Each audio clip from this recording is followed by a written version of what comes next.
The Bennett family Thanksgiving dinner was always a spectacle of money and prestige, but this year carried a different weight. Maybe it was because it was our first Thanksgiving without Grandpa Walter, or maybe it was because my brothers seemed more smug than ever. Either way, I sat at the far end of the walnut dining table in our family's San Francisco estate, feeling like a stranger in my own house.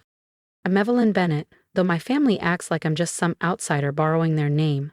At 31, I chose to become a public school teacher instead of joining the family's real estate empire, Bennett Urban Holdings. To them, that was the ultimate disgrace. It was humiliation.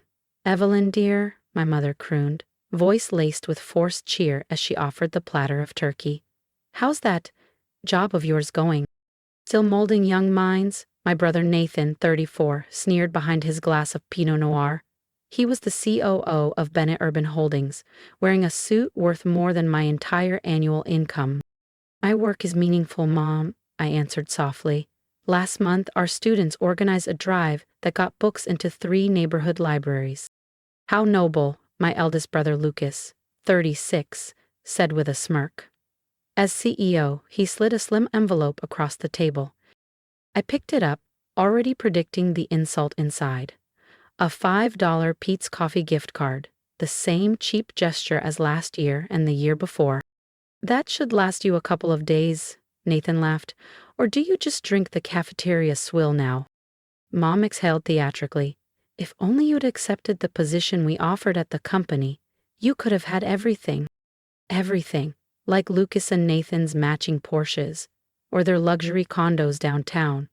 Like the affection my parents withheld because I chose purpose over profit."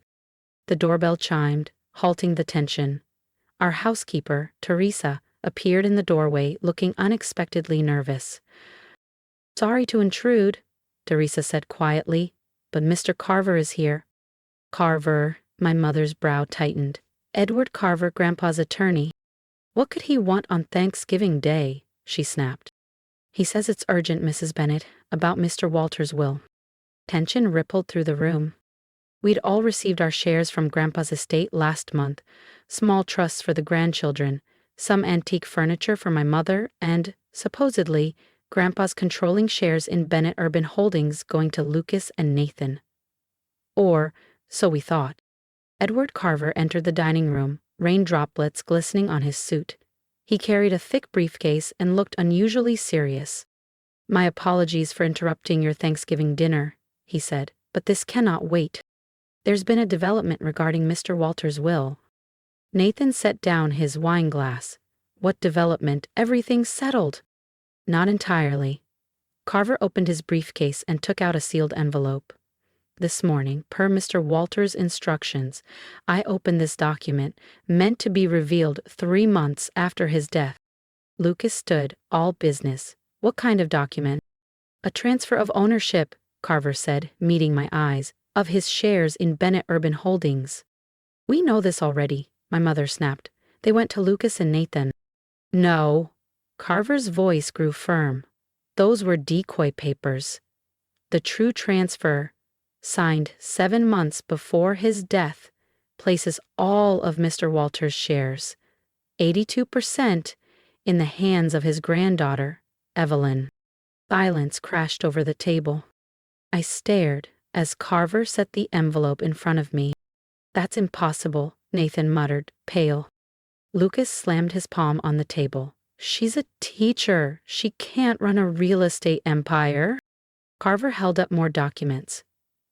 Mr. Walter was clear. The shares, valued at roughly $225 million, 0 cents, are Evelyn's now. And he left you this letter explaining why.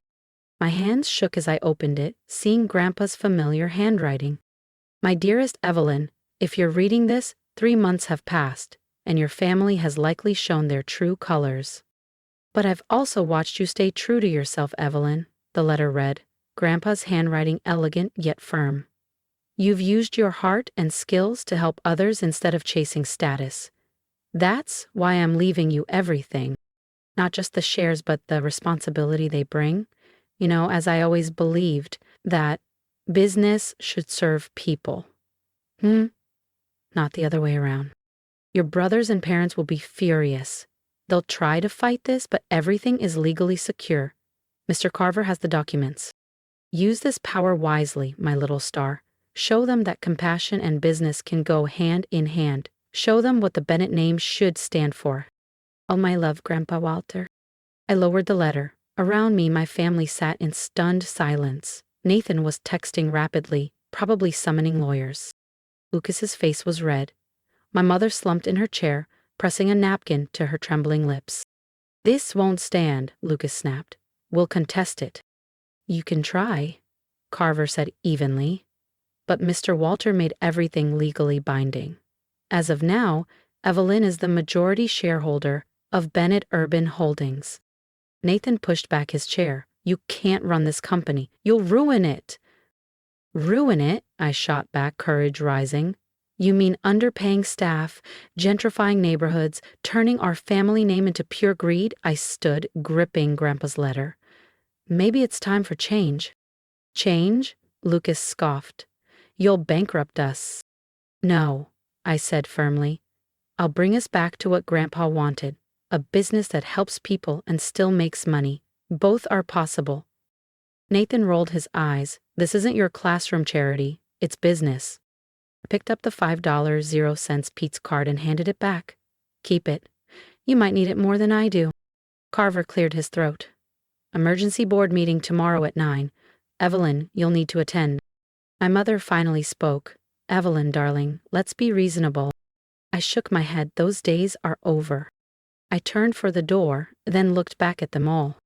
If you're as curious as I am about what happens when compassion takes the driver's seat in a billion-dollar empire, make sure to subscribe so you don't miss the next chapter of my story. Grandpa Walter always told me real wealth wasn't measured in money, but in how many lives you help. Tomorrow, Bennett Urban Holdings would begin a new chapter. As I left our San Francisco estate, rain fell softly around me. Chaos erupted inside, but for the first time in years, I felt calm. Grandpa hadn't just left me company shares, he'd given me a chance to prove compassion and success could go hand in hand. My old Corolla started right up, as if rooting for me. Driving away, I thought about tomorrow's board meeting. My family always dismissed me for choosing teaching over corporate life. Now, I'd show them what a teacher could do with a $225 million 0-cents empire. The next morning, I arrived at Bennett Tower early. Instead of my usual thrift store clothes, I wore a sharp navy pantsuit from my short corporate stint. The security guard blinked. Ms. Bennett, we weren't expecting you. I smiled and stepped into the executive elevator my brothers once forbade me to use. Mr. Carver waited in the boardroom with board members, who looked shell-shocked. My family hadn't arrived yet. Evelyn, Carver murmured, are you ready? They'll try to intimidate you. They've tried all my life, I said. It's never worked. Right then, Lucas and Nathan burst in with lawyers. My mother slipped in behind, looking drawn. Before we proceed, Lucas snapped, our lawyers have concerns about this transfer. Your concerns are noted and dismissed, Carver said coolly, handing out documents. Mr. Walter's transfer is entirely legal. Evelyn is now the majority shareholder. Nathan dropped into his chair, while Lucas paced. Fine, Lucas spat. What do you want, Evelyn? Money? Name your price. I opened my laptop. Actually, I'd like to share my vision for the company. Your vision? Nathan scoffed. This isn't one of your school projects? No, I said, connecting my laptop. I'm talking about transforming Bennett Urban Holdings into a leader in sustainable, responsible urban development. The board members leaned forward as I launched my slides. Graphs and charts filled the screen. Data I'd quietly gathered for years, watching our family business from the sidelines. Our current strategy focuses almost entirely on high-end urban developments in wealthy districts, I began, but we're ignoring huge potential in emerging neighborhoods. I propose a dual strategy, maintaining our luxury projects while launching a new line focused on sustainable, mid-range housing and community partnerships. This is ridiculous, Lucas cut in. Our brand is luxury, period. Our brand is stale, I countered. Our market share has dropped 15% in 3 years, while rivals with sustainable models have surged. I advanced to the next slide, showcasing plans for community collaboration and better employee programs. Even our affluent clients want more social responsibility. By investing in local communities, we create loyalty, goodwill, and future markets. Mrs. Chen, a board member, spoke up. The numbers, they're compelling. But can you handle this scale? Better than they can, I said steadily. I've spent years working in schools and neighborhoods, learning how to solve problems and build trust. That's what teaching gave me, and it's what this company desperately needs. Nathan shot up from his chair. This is nonsense. We're taking this to court. Sit down, Nathan. The quiet command stunned the room. My mother was speaking for the first time, her voice trembling yet strong. Evelyn, show us the rest. For the next hour, I outlined my vision. Sustainable practices that would cut costs, employee training that would reduce turnover, community initiatives opening doors to new projects, all backed by solid research and financial projections. When I finished, silence blanketed the room. Mrs. Chen finally said, I think we need to vote on this new direction for Bennett Urban Holdings. The vote was close, but with my majority stake, the result was clear. My vision would move forward. This isn't over, Lucas growled as he stalked out. No, I said quietly. It's just beginning. As the room emptied, my mother lingered behind. She seemed older, softer. Your grandfather, she murmured, eyes glistening, always said you were different. I thought he meant fragile. Maybe he meant strong. I gathered my papers, thinking of all the years I'd wanted my mother's approval. It's not too late to see it now, Mom, I said softly. She nodded, then left me alone in the boardroom. My boardroom now. I walked to the windows, gazing out over San Francisco's skyline. Below, people I'd worked with as a teacher were living their lives, struggling, hoping for better. Now I had the power to help them in ways I'd never imagined. My phone buzzed, a text from Mr. Carver. Mr. Walter would be proud. I smiled, touching Grandpa's letter tucked in my jacket. The $5 gift card days were over. It was time to show my family real value. 3 months into leading Bennett Urban Holdings, changes were already making headlines. Forbes ran a feature, The Teacher CEO, How Evelyn Bennett is Redefining Urban Development. Despite Lucas's warnings, our stock price had climbed 12%. I was reviewing plans for our first community integrated housing project when Nathan appeared in my doorway. He looked different, less sharp, more human. Your assistant said I could come in, he said quietly. Sarah, I corrected. She's our director of executive operations now. Turns out she has an MBA she couldn't use because no one promoted her before. Nathan shifted uncomfortably. That might have been my policy. I gestured for him to sit. What do you want, Nathan? The Bayview project. The sustainable development you're planning. I've reviewed the numbers. They're solid, really solid. Your community partnerships are generating buzz like we've never seen. I leaned back in Grandpa's old chair. Is that all? No, Nathan swallowed hard. I want to help, if you'll let me. I looked at him, remembering all the dismissals, but also the brother who once shared toys and secrets. Why should I trust you? I asked. Because you're right, he said, his voice cracking. About everything. About this company. About who we could be as a family. Lucas is still fighting this, Nathan confessed. But I see it now. Before I could answer, my phone buzzed with a message that made me smile. Come with me, I said. There's something you should see. We took my old Corolla. Despite my new wealth, I'd refused to upgrade.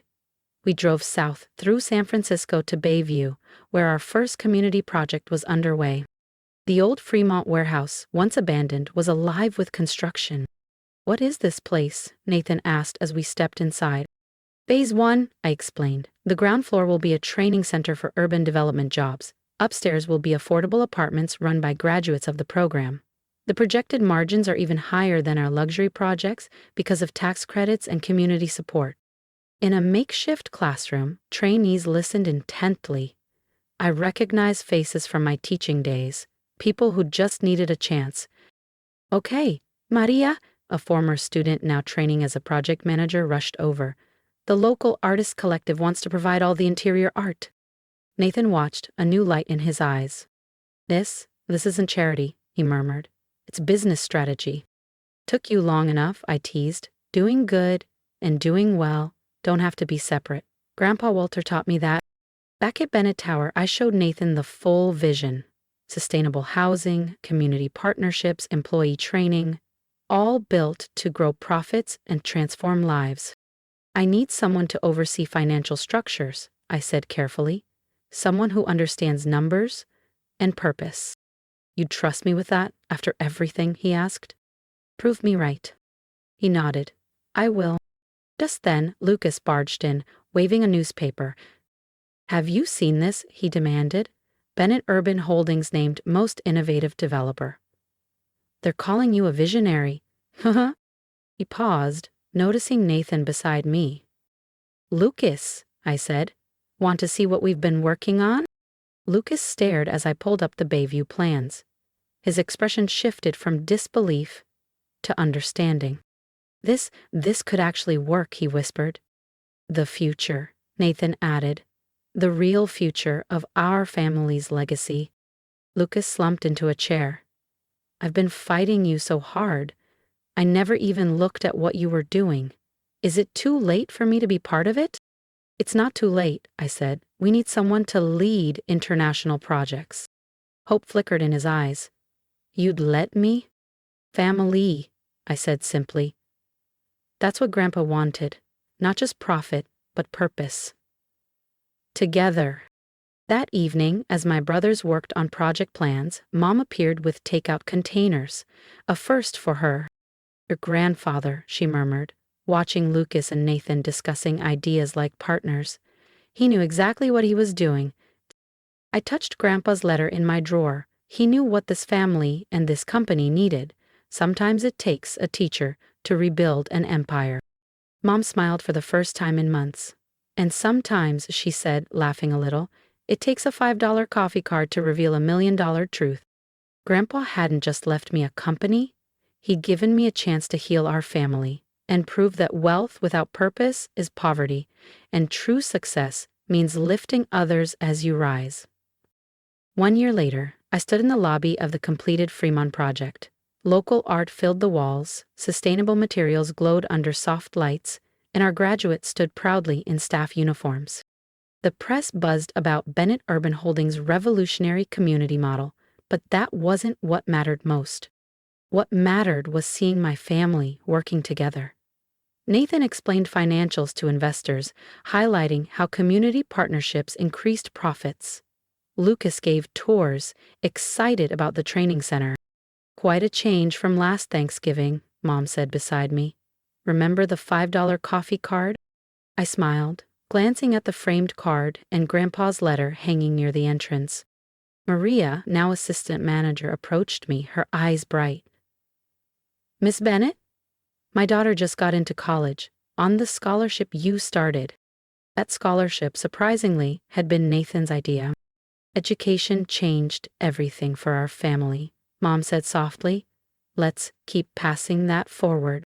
A year ago, I began my speech to the crowd. I was a teacher who believed business could be more than profit. Today, we're proving compassion and success aren't just compatible. They're inseparable. The applause wasn't just for me, but for everyone who'd helped transform a business empire into a force for good. And maybe for the girl who refused to give up her dreams, even when mocked with $5 coffee cards. If my journey means something to you, share your thoughts with me below. Tell me how you transform your own corner of the world. Subscribe so we can keep proving that kindness and success belong together. Remember, never let anyone tell you your compassion is weakness. It's your greatest strength. Use it boldly, in business, in life, and in every choice you make. The world needs more hearts willing to build something better.